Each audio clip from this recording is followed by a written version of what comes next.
안녕하십니까? 김용일 목사입니다.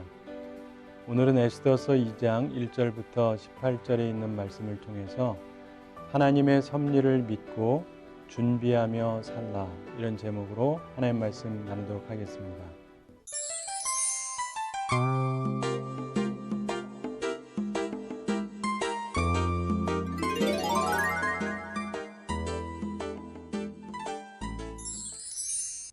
오늘 그 말씀을 보면은 세계 역사상 최초로 있었던 미스 유니버스 대회, 이런 모습이 나타나죠. 공식적으로 된 건 아니지만 실제적으로 이 와스디를 폐위시키고 나서 아수에로 왕이 화가 풀리고 나니까 다시 예전의 그 왕비 와스디에 대한 애틋한 감정이 생기기 시작합니다. 그걸 보면서 옆에 있던 신하들이 놀랍니다. 왜냐하면은 그 와스디가 다시 복위를 하게 되면 폐위시켰던 자기들의 목이 온전할 수가 없잖아요. 그래서 다른 진언을 드립니다. 그게 뭐냐면은 그 2절에 보면 왕의 측근 신하들이 아뢰되 왕은 왕을 위하여 아리따운 처녀들을 구하게 하시되, 그러면서 3절에 전국 각 지방의 관리를 명령하여 아리따운 처녀를 다 도성 수산으로 모아 후궁으로 들여 궁녀를 주관하는 내시 해기의 손에 맡겨 그 몸을 정결하게 하는 물품을 주게 하시고 하면서 이야기를 꺼냅니다. 자, 보면은 전국에 있는 수많은 곳에 있는 아리따운 여성들을 전부 다 도성으로 모으라. 그래서 왕의 마음에 드는 사람이 있으면 그 처녀를 왕으로 삼으라, 이렇게 얘기를 합니다. 남자 입장에서 굉장히 솔깃해질 만한 이야기죠. 그래서 전 세계에 있는 사람들을 모아서 이 일을 진행을 하게 됩니다. 근데 그 처녀들 중에 하다사라고 하는 유대 처녀가 있었습니다. 용모가 곱고 아름다운 아가씨였는데 궁중에서 바사식 이름으로 에스더라고 나중에 불립니다. 근데 거기 보면 이제 내시 해게라고 하는 사람이 이 에스더에 대해서 남다른 호감을 가지고 은혜를 베풀었고, 그리고 결국 그의 예상대로 왕이 지목을 했습니다. 그래서 큰 잔치가 벌어지고 또 일정 기간 각도의 세금도 면제가 되었습니다. 결국 사촌 오빠하고 함께 살던 이 고아였던 한 유대 처녀가 일약 세계 최고의 대제국인 바사의 왕비가 된 그런 내용입니다. 자, 이 내용을 우리가 한번 살펴보겠습니다. 1절에 보면은 그 후에 아수에로 왕이 노가 그침에 와스디를 생각했다는 말씀이 나오죠. 자, 와스디에 대한 애틋한 마음이 생기기 시작합니다. 이 생각이라고 하는 것은 히브리 원어를 보면 자카르라고 해서 유감스러운 생각이에요. 후회가 들었던 것 같아요. 그러나 나라 제도상 그 판결은 변경할 수가 없는 거였습니다. 그래서 우리가 기억할 것은요, 내가 화났을 때, 분노했을 때 어떤 결정을 하면 후회스러운 결정을 하게 될 때가 있다는 것을 보게 됩니다. 그래서 우리가 주의해야 되고요, 특별히 중요한 결정은 화가 나서 결정하지 말아야 됩니다. 그래서 사람의 성내는 것이 하나님의 의를 이루지 못한다고 성경은 말씀합니다. 여러분, 화나는 입장에서 무언가를 중요한 걸 결정하려고 하지 마세요. 그 다음에 2절에 보면은 왕의 신하들이 내용을 이런저런 이야기를 하기 시작을 합니다. 측근들이 얘기합니다. 아리따운 처녀들을 구하십시오, 이런 얘기를 합니다. 아마 이 사람들은 전에 폐위됐던 이 와스디의 폐위 사건하고 다소 연류가 되었던 사람이었을 겁니다. 왕이 혹시라도 법을 바꾸거나 그러면 자기들 신변이 위태로워지겠죠. 그래서 왕의 마음을 다른 여인에게 가게 하려고 지금 노력을 한 것입니다. 자, 상당히 재미있는 것은 우리가 이걸 보면서 배우게 되는 게, 이기적인 권면을 했던 사람들이 나중에 결국 자기들의 생명을 위협이 받을 수 있기 때문에 걱정을 하게 됩니다. 여러분, 이기적인 권면을 하면 안 됩니다. 그럼 결국 그것이 자기를 해롭게 하기 때문입니다. 여러분 생각해 보세요. 이들이 아리따운 처녀들을 모으라고 했는데 이들에게 딸들이 없었겠습니까? 그럼 이들의 딸들은 멀쩡했을까요? 여러분, 대신쯤 되면 장성한 처녀딸 정도 보통 있는 게 일반적인 모습입니다. 결국 당장에 피하려고 했지만 결국 자기들의 딸도 아마 거기에 끌려가게 됐을 텐데 사람은 뿌린 대로 거두는 거예요. 그래서 이기적인 권면은 우리가 항상 피하는 게 좋습니다. 하나님께서는 인간이 행한 것, 이게 선이든 악이든 선악간에 하나님께서 그것을 전용하셔서 하나님의 선을 또한 이루시는 분이에요. 이러한 일이 이상하게 벌어졌지만 결국 그것을 통해서 에스더를 통해서 이후에 유대 백성들을 구원하는데 하나님께서 이 사건을 활용하십니다. 악한 사람들이 예수님을 십자가에 못 박아 죽였죠. 그러나 하나님께서 그 사건을 통해서 인류를 구원하셨습니다. 따라서 우리는 역사 속에서 이상한 것이 이루어진다 할지라도 그것을 활용하셔서 끝내는 선을 이루시는 하나님을 믿으면서 살아가야 될 것입니다. 오늘 3절에 보면 아리따운 처녀들을 이 후궁으로 들였다는 얘기가 나옵니다. 이 동방에서는 여성들의 처소가 남성들의 처소하고 구별됐습니다. 그래서 별채를 이루었는데 왕들의 결혼은 어떤 정책이라든가 이해관계에서 이루어지는 경우가 많았습니다. 그런데 이번 경우는 그런 게 아니라 왕의 기호에 맞아야 되는 거예요. 왕의 비율을 맞추는 게 얼마나 어려운 일입니까? 근데 왕과 한번 동침하면 이제 왕의 후궁으로 간주되고 그 다음에 결코 다시 결혼할 수 없습니다. 여러분 오늘날 우리 한국에서도 미스 코리아가 있고 또 미국엔 뭐 미스 USA 있고 그러면서 세계적으로 뭐 미스 유니버스 뽑고 그러긴 하는데 일단 출전하면 평생 결혼 못한다. 그러면은 출전하고 싶은 사람이 몇 있을까요? 1등 한 명만 빼놓고는 안 된다 이런 거예요. 그래서 지금 이 사건은 1등만 빼놓고는요. 그 다음에는 미래가 없는 거예요. 그렇기 때문에 사실은 그리 좋은 일이라고 볼 수는 없습니다.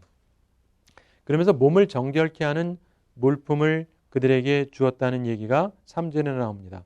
그 몸을 정결하게 하는 물품을 주게 하고 이런 얘기가 나오는데 바사 왕에게는 신성의 관념이 있었습니다. 그래서 깨끗한 처녀지만 몸을 정결하게 해야 된다 이런 생각이 그들에게 있었어요. 그래서 이것을 하는 거였습니다.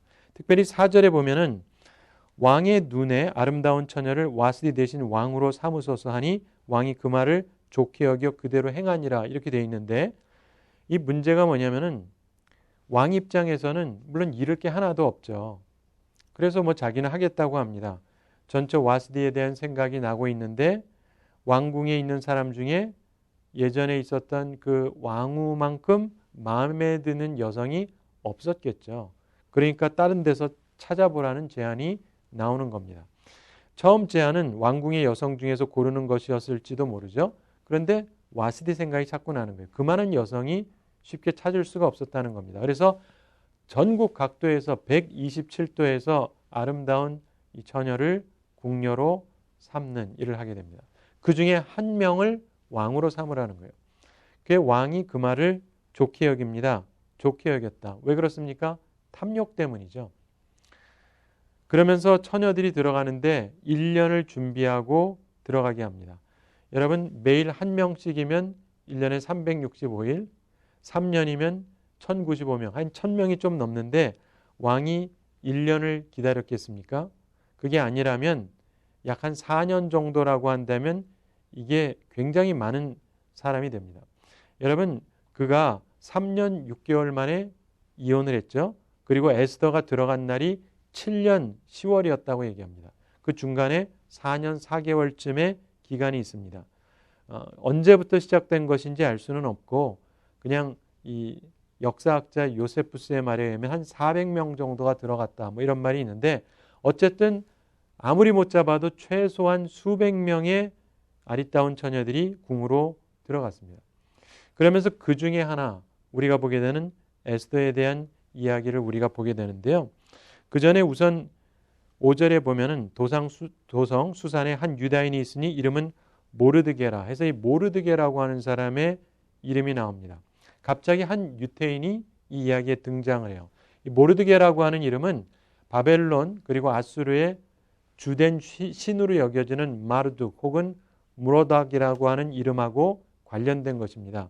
그래서 아마도 그 부모가 그 의미나 어원을 생각하지 않고 그냥 그 아들에게 붙였던 것이다 이렇게 봅니다. 이름이 별로 믿는 사람 입장에선 좋은 이름은 아니에요. 그런데 또한 이걸 보면서도 기억할 것은 꼭 이름이 중요한 건 아니라는 겁니다. 여러분 중에도 이름이 별로 안 좋은 분이 있을 수 있어요. 그러나 너무 섭섭해하지 마세요. 모르드게도 좋은 이름이 아니었습니다. 우리가 잘 아는 여호수아와 갈렙 중에서 갈렙도 좋은 이름이 아니었습니다. 여러분, 이 모르드게가 그 에스라 2장 2절에 나오는 인물하고 동일하다, 이런 견해를 갖고 있는 사람들이 있어요. 만약 그렇다고 한다면 그가 제일 먼저 예루살렘에 와서 성전 건축이 멈춰질 때까지 백성들이 정착하는 일을 돕고 그 다음에 바사로 와서 백성을 위할 수 있는 일을 도모한 사람이다, 이렇게 추정할 수 있는데 그건 어디까지나 추정이고요. 하여간 이 모르드게라고 하는 사람의 이름이 나옵니다. 그러면서 6절에 보면 전에 바벨론 왕 느부갓네살이 예루살렘에서 유다 왕 여고냐와 백성을 사로잡아 갈 때 모르드게도 함께 사로잡혔더라, 이런 말씀이 있습니다. 이 유대인들이요, 바벨론에 포로로 끌려간 게 최소한 3번이 있었습니다. 근데 그 중에 하나를 일단 설명하는 것 같고, 그러면서 7절에 보면 저의 삼촌의 딸, 그러니까 사촌이라는 거죠. 삼촌의 딸이 있습니다. 하다사, 곧 에스더는 부모가 없었으나 용모가 곱고 아리따운 처녀라. 그의 부모가 죽은 후에 모르드게가 자기 딸같이 양육하더라, 이런 말씀이 나옵니다.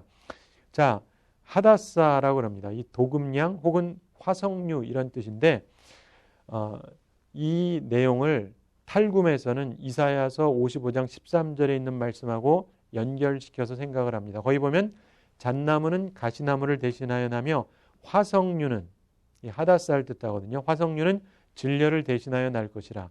이것이 여호와의 명예가 되며 영영한 표징이 되어 끊어지지 아니하리라 하시니라, 이 말씀이 있어요. 그래서 잣나무는 아마 모르드게를 상징할 것이다. 그리고 가시나무는 이후에 나올 하만, 그리고 화석류는 에스더, 그리고 진려는 와스디를 비유한 것이다, 이렇게 보는 성서학자들이 있습니다.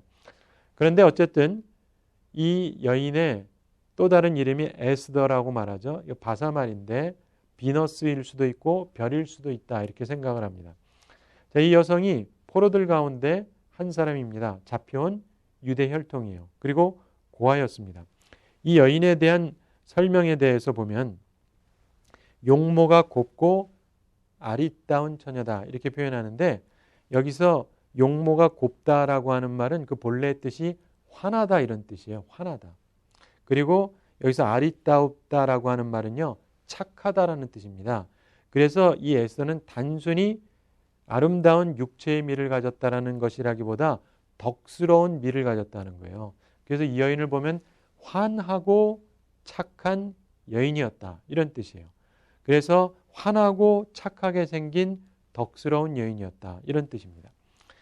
자, 그런데 모르드게가 자기 딸같이 양육했다고 되어 있습니다. 정식 입양했다, 이런 게 아니라 자기 자녀처럼 키웠다는 거죠. 그래서 어떤 분들은 간혹 가다가 조카와 딸처럼 생각하는데 전혀 아니고 사촌입니다. 사촌. 그리고 참고로 우리 성경에는 없는데 70인역이라고 하는 다른 성경 번역이 있죠. 그 70인역에 보면은 그냥 참조만 하십시오. 모르드게가 에스더를 아내로 삼으려고 했다, 이런 얘기가 나옵니다. 만약 그게 사실이라면, 유대인들은 그렇게 생각을 하는데 만약 그렇게 생각하면서 이 사건을 보면요, 굉장히 극적인 얘기가 되는 거예요.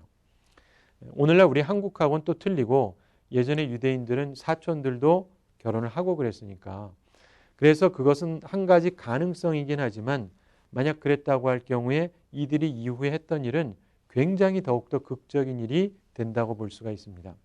그러면서 8절에 보면은 왕의 명령이 반포되고 처녀들이 도성수산에 많이 모였다, 이런 얘기가 나오고 에스더도 왕궁에 이끌려갔다, 이런 말씀이 나옵니다. 자, 왕의 조소와 명령이 이 반포가 되었습니다. 많이 모였는데 이게 자원한 것이냐 아니면 강제로 모은 것이냐, 여기에 대해서 우리가 정확히 알 수는 없는데 간혹 가다가 강제로 이끌려가서 이렇게 번역하는 경우도 있습니다. 제2 탈굼이라고 해서 아람어로 번역된 구약 성경에 보면은 에스더가 후궁이 될 것을 두려워해서 모르드게가 에스더를 숨겼는데 왕권이 발동해서 결국 뜻을 이루지 못했다, 이런 기사가 나오는 데도 있어요. 어쨌든 이끌려갔는데 여기에서 한 가지 분명한 것은 폭력적인 관념은 없고 하여간 끌려갔습니다. 모든 정황을 보건대 에스더가 아하수에로 왕이 권력을 갖긴 했지만 하나님을 믿지도 않는 사람이고 여호와 하나님을 믿지도 않던 사람인데 그 사람과 결혼하고 싶었을 확률은 별로 없다고 봅니다. 따라서 여기에는 하나님의 어떤 섭리가 있기는 하지만 에스더가 본래부터 이것을 그리 원하던 것은 아니었다고 볼 수 있습니다. 그러면서 우리가 결혼 생활 자체가 자기가 정말 좋아서 결혼하는 경우도 있지만 그렇지 않은 경우, 그런 경우에도 어떤 하나님의 섭리가 있을 수 있다는 것을 이 에스더서를 통해서 또한 볼 수가 있는 것이죠. 그런데 헤게가 이 처녀를 기뻐해서 은혜를 베풉니다. 9절에 그 내용이 나오죠. 그러면서 일용품을 줍니다. 매일의 규정식을 의미하고 물품과 일용품을 곧 주었다. 이런 얘기가 나옵니다. 빨리 준다는 얘기죠. 그래서 왕궁에서 의뢰이 주는 7 궁녀가 있는데 처녀마다 몸종을 할당을 받았던 것 같습니다. 에스더에게 주어진 몸종은 특별히 배려된 사람이었던 것 같아요. 그래서 헤게가 은혜를 베풀었다는 게 이 점이었던 것 같습니다. 다시 말해서 에스더에게 특별히 가장 맞는 사람을 배정을 해줬던 것 같습니다. 그런데 10절에 보면은 에스더가 자기 민족과 종족을 고하지 아니했다 이런 얘기가 나옵니다. 이것이 이후에 우리가 보게 되는 중요한 하나의 이유가 되는 것이죠. 이 여인이 자기가 유다 여자라는 것을 고하면 편견이 일어나서 호감을 사지 못할 수가 있죠. 그래서 모르드게가 얘기하지 말라 그러고 그 명을 따라서 그대로 그걸 알리지를 않습니다. 여기서 우리가 기억할 것은요. 에스더가 거짓말을 했다는 게 아닙니다. 여러분 기억할 것은 진실이라고 해서 한꺼번에 다 말해버리는 게 무조건 좋은 것은 아니죠. 그래서 하나님의 백성을 돕는 운동에도 비밀을 지킬 일도 있는 것이죠. 에스더는요. 이 수산에서 태어난 여성이었습니다. 부모도 죽고 없었고 따라서 자연스럽게 바로 그 바사 혈통으로 사람들이 생각할 수도 있었던 것입니다.